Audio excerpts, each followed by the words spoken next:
নমস্কাৰ এই মুহূৰ্তত আহি পৰিছে আজি সন্ধিয়াৰ কেইবাটাও গুৰুত্বপূৰ্ণ খবৰ আৰু এনে ধৰণৰ খবৰসমূহ নিতৌ চাবলৈ চেনেলটো ছাবস্ক্ৰাইব কৰি ভিডিঅ'টোত এটা লাইক কৰি দিবলৈ সন্ধিয়াৰ প্ৰথমটো গুৰুত্বপূৰ্ণ খবৰ জুবিন গাৰ্গ অবিহনে প্ৰথমটো ৰঙালী বিহুৰ দিনটোতেই কাষত নাই মৰমৰ গল্ডি জুবিন ক্ষেত্ৰত উপস্থিত হৈ জুবিন গাৰ্গৰ পত্নী গৰিমা শইকীয়া গাৰ্গৰ কান্দোন জুবিন গাৰ্গ বিহীন অসমীয়াৰ প্ৰথমটো ৰঙালী বিহু জুবিন বিহীনতাত উৰঙা এইবাৰ ৰঙালী বিহু আজি জুবিনদাৰ অনুষ্ঠান ক'ত বুলি ক'বলৈ জুবিনদা আমাৰ মাজত নাই বহাগৰ প্ৰতিনিশা মায়াৰ জালেৰে মুখিবলৈ জুবিনদা এতিয়া নাই আমাৰ মাজত কেৱল সোণাপুৰতেই নীৰৱ নিতাল হৈ শুই আছে জুবিনদা প্ৰতিখন বিহু মঞ্চতেই জাকৈয়া হাঁহিৰ জোৱাৰ তুলিবলৈ জুবিনদা আমাৰ মাজত নাই বিহুগীত নাহৰৰ সুৰত অসমীয়াক নচুৱাবলৈ জুবিনদা আমাৰ মাজত নাই আজি সমগ্ৰ অসম স্তব্ধ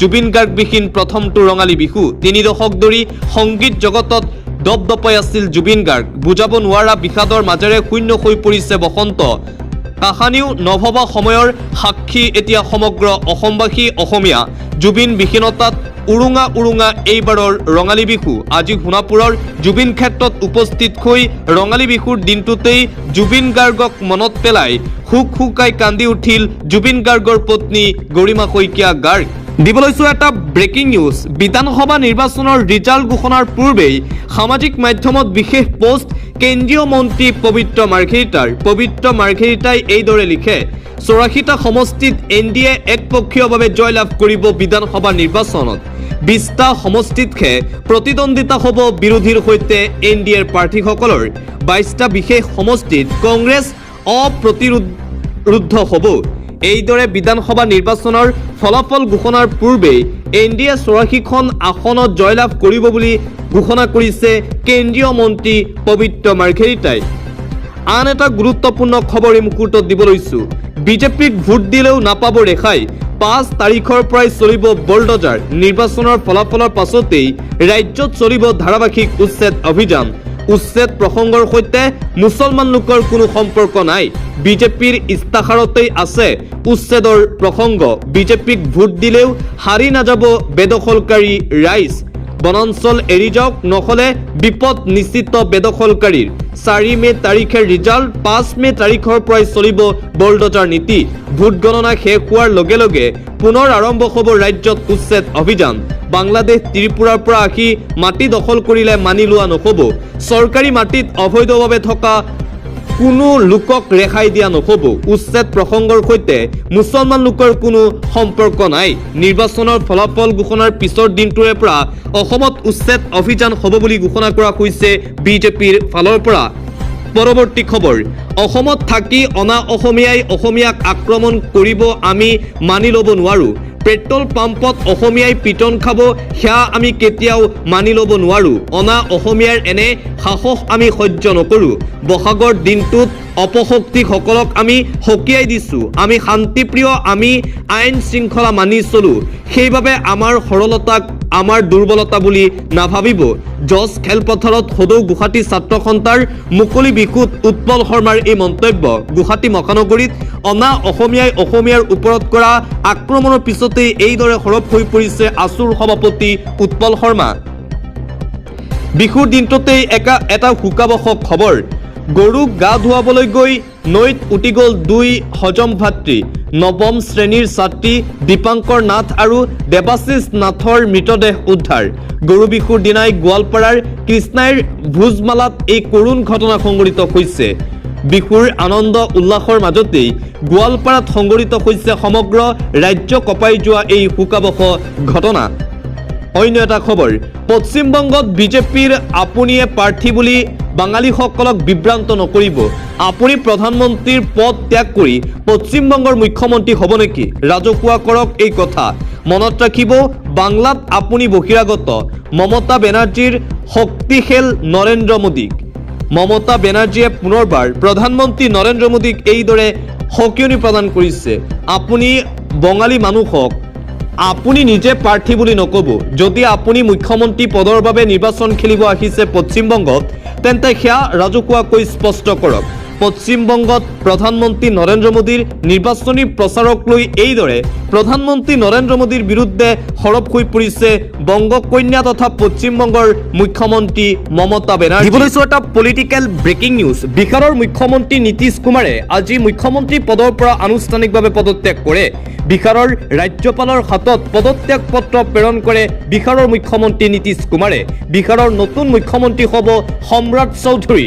বিজেপিৰ বিধায়িনী দলৰ বৈঠকত এই সিদ্ধান্ত গ্ৰহণ কৰা হৈছে। কাইলৈ বুধবাৰ দিনৰ 11 বজাত শপত ল'ব বিহাৰৰ নতুন মুখ্যমন্ত্ৰীগৰাকীয়ে। আৰু বিহাৰত নীতিশ কুমাৰে নিজৰ মুখ্যমন্ত্ৰীৰ পদ ইতিমধ্যে ত্যাগ কৰিছে। বিহাৰৰ নতুন মুখ্যমন্ত্ৰী হ'ব সম্ৰাট চৌধুৰী। আন এটা অতিকৈ গুৰুত্বপূৰ্ণ খবৰ, এটা ব্ৰেকিং নিউজ। প্ৰধানমন্ত্ৰী নৰেন্দ্ৰ মোদীৰ বিৰুদ্ধে কেইবাটাও বিস্ফোৰক ভাষণ কংগ্ৰেছৰ যুৱৰাজ ৰাহুল গান্ধীৰ। প্ৰধানমন্ত্ৰী মোদীয়ে মোৰ চকুলৈ চাব নোৱাৰে। পশ্চিমবংগৰ কলমবাগান ময়দানত নিৰ্বাচনী প্ৰচাৰ সভাত ৰাহুল গান্ধীৰ এই মন্তব্য। পুনৰবাৰ ভাৰতৰ প্ৰধানমন্ত্ৰী নৰেন্দ্ৰ মোদীৰ বিৰুদ্ধে নিৰ্বাচনী প্ৰচাৰ সভাতেই গৰ্জন দিছে কংগ্ৰেছৰ যুৱৰাজ ৰাহুল গান্ধীয়ে। ৰাহুল গান্ধীৰ লগত মোকাবিলা কৰিবলৈ সাহস নাই প্ৰধানমন্ত্ৰী নৰেন্দ্ৰ মোদীৰ।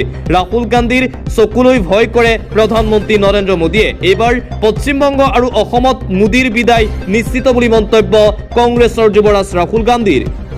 পৰৱৰ্তী খবৰ, সাধাৰণতে পিতা পুত্ৰই ব্যৱসায় সম্পৰ্কে কিবা কথা পাতিব থাকিলে মাতৃয়ে চাহ লৈ আহি অলপ সময় থিয় হৈ থাকিলে কয়, তুমি যোৱা পাকঘৰত কাম কৰা, আমি কথা পাতি আছো। মই গৃহস্থ নহয়, কিন্তু সকলো জানো আজি নাৰীৰ ভূমিকা আৰু অধিক গুৰুত্বপূৰ্ণ হৈ পৰিছে। আমাৰ আঁচনিসমূহে মহিলাসকলক অৰ্থনৈতিকভাৱে সবল কৰি তুলিছে। নাৰী শক্তি বন্দনা আইনখনে মহিলাৰ জীৱনত এক ডাঙৰ সুযোগ হিচাপে কাম কৰিবলৈ গৈ আছে বুলি মন্তব্য প্ৰধানমন্ত্ৰী নৰেন্দ্ৰ মোদীৰ। মহিলাক উদ্দেশ্যি এইদৰে প্ৰধানমন্ত্ৰী নৰেন্দ্ৰ মোদীয়ে কৰিছে বিশেষ মন্তব্য। পৰৱৰ্তী খবৰ, যথেমথে মছজিদ মাদ্ৰাছা চিল কৰিব নোৱাৰিব, ন্যায়ালয়ৰ ৰোষত পৰিল এইবাৰ চৰকাৰ। যথেমথে মছজিদ মাদ্ৰাছা চিলক লৈ কঠোৰ ন্যায়ালয়। সংখ্যালঘুৰ ধৰ্মীয় স্থল মন গ'লেই চিল কৰাটো গ্ৰহণযোগ্য নহয়। চৰকাৰ মছজিদ বিৰোধী একশ্যনক লৈ ক্ষুণ্ণ ন্যায়ালয়। জাননী অবিহনেই মছজিদ চিল কৰিবলৈ ক'ত পালে অধিকাৰ চৰকাৰে। মুছলমান পক্ষৰ আবেদনলৈ সঁহাৰি উচ্চ ন্যায়ালয়ৰ। জাননী অবিহনে মছজিদ চিল কৰাটো বেআইনী বুলি আখ্যা দিয়া হৈছে। একশ্যন লোৱাৰ পূৰ্বে বিপৰীত পক্ষকো দিব লাগে উপযুক্ত সময়। কোনো ধৰ্মীয় স্থল মন গ'লেই চিল কৰাটো সম্পূৰ্ণ বেআইনী।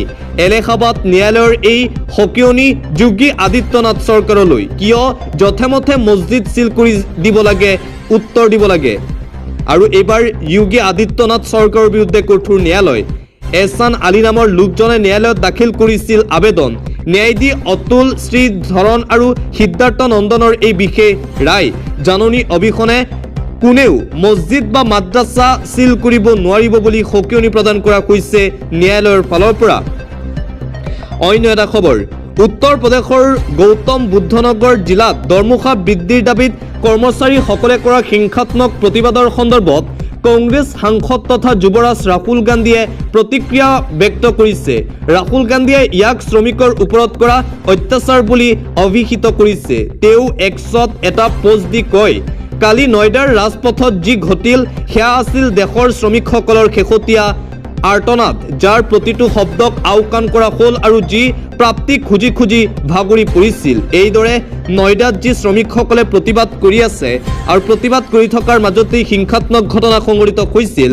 আৰু শ্ৰমিকসকলৰ এই প্ৰতিবাদৰ পিছতেই কংগ্ৰেছৰ যুৱৰাজ তথা বিৰোধী দলপতি ৰাহুল গান্ধীয়ে এক্স হেণ্ডেল যোগে নিজৰ প্ৰতিক্ৰিয়া প্ৰকাশ কৰে। ৰাহুল গান্ধী পুনৰবাৰ সৰব হৈ পৰিল বিজেপি চৰকাৰৰ বিৰুদ্ধে। এটা জৰুৰী খবৰ এই মুহূৰ্তত দিব লৈছো। বিহুৰ বতৰত ৰন্ধন গেছৰ নাটনিত ভুগিছে সমগ্ৰ অসমীয়াই। ৰন্ধন গেছৰ অভাৱ এতিয়া দেখিবলৈ পোৱা গৈছে সমগ্ৰ ৰাজ্যতেই। বিহুৰ বতৰত ৰন্ধন গেছৰ অভাৱত ভুগিছে অসমীয়া। সময়মতে বুকিং কৰাত ভুগিছে ব্যাপক সমস্যাত গ্ৰাহকসকল। পঞ্জীকৃত নম্বৰৰ পৰা বুকিং কৰোঁতেও হোৱা নাই বুকিং। ঘৰুৱা ৰন্ধন গেছৰ সমস্যাৰ পৰা কিদৰে আপুনি পাব পৰিত্ৰাণ? কেইবাটাও বুকিং পদ্ধতি ৰাজহুৱা IOCLৰ। ঘৰে ঘৰে গেছ পাবলৈ কিদৰে আপুনি কৰিব বুকিং জানি লওক। IOCLে মুকলি কৰিলে দুটাকৈ বিশেষ নম্বৰ 89 27222566 নম্বৰত মিছ কল দি বুকিং 8391990070 নম্বৰতো কৰিব পাৰিব বুকিং 84549555 আৰু 5 নম্বৰত কৰিব পাৰিব বুকিং 75888888 নম্বৰত কৰিব পাৰিব হোৱাটছআপ যোগে বুকিং আন্তঃৰাষ্ট্ৰীয় পৰ্যায়ৰ এটা গুৰুত্বপূৰ্ণ খবৰ হৰমুজত আমেৰিকাৰ অৱৰোধ নস্যাৎ 24 ঘণ্টাত ভাঙিল আমেৰিকাৰ সামৰিক বেকু হৰমুজত আমেৰিকাক মুকলি প্ৰত্যাহ্বান এইবাৰ চীনৰ মধ্যপ্ৰাচ্যৰ যুদ্ধৰ শেহতীয়া আপডেট এই মুহূৰ্তত দিব লৈছো আমেৰিকাৰ নৌ অৱৰোধ নস্যাৎ কৰি পাৰ হ'ল চীনৰ জাহাজ কোনো বাধা নোপোৱাকৈ ষ্টেট অফ হৰমুজ পাৰ হ'ল চীনৰ মিথানল টেংকাৰ মাত্ৰ 24 ঘণ্টাৰ ভিতৰতে ধূলিসাৎ হ'ল আমেৰিকাৰ সামৰিক অৱৰোধ ইৰাণৰ সুৰক্ষাত হৰমুজ পাৰ হ'ল চীনৰ বিশাল জাহাজ ৰিষ্টাৰ্চি ইৰাণৰ অনুমতি লৈ হৰমুজ পাৰ হৈ চীনৰ অভিমুখে যাত্ৰা টেংকাৰখনৰ আমেৰিকা পুনৰবাৰ বিফল আমেৰিকাক চীনৰ হুংকাৰ আমাৰ কামত হস্তক্ষেপ কৰিলে পৰিণতি ভয়াৱহ হ'ব ইৰাণৰ সৈতে থকা বাণিজ্যিক চুক্তিক বাধা নিদিবলৈ আমেৰিকাক হকিয়নি বেইজিঙৰ হৰমুজ জলদ্বীপ চীনৰ বাবে সদায় মুকলি থাকিব চীনৰ প্ৰতিৰক্ষা মন্ত্ৰী ডং জুনৰ এই ঘোষণা আমেৰিকাৰ নিষেধাজ্ঞা কেৰেপ নকৰি আগুৱাইছে চীনৰ টেংকাৰ অন্য এটা খবৰ নৱ প্ৰজন্মৰ মাজত জুবিন গাৰ্গক জীয়াই ৰখাৰ প্ৰয়াস অসম লাইভ 24ৰ এক বিশেষ পদক্ষেপ অসমৰ জনপ্ৰিয় নিউজ চেনেল অসম লাইভ 24ৰ উদ্যোগত বহাগ আৰু জুবিন শীৰ্ষক ৰচনা প্ৰতিযোগিতা প্ৰথম পুৰস্কাৰ নগদ 1 লাখ টকা দ্বিতীয় পুৰস্কাৰ নগদ 50,000 টকা তৃতীয় পুৰস্কাৰ নগদ 25,000 টকা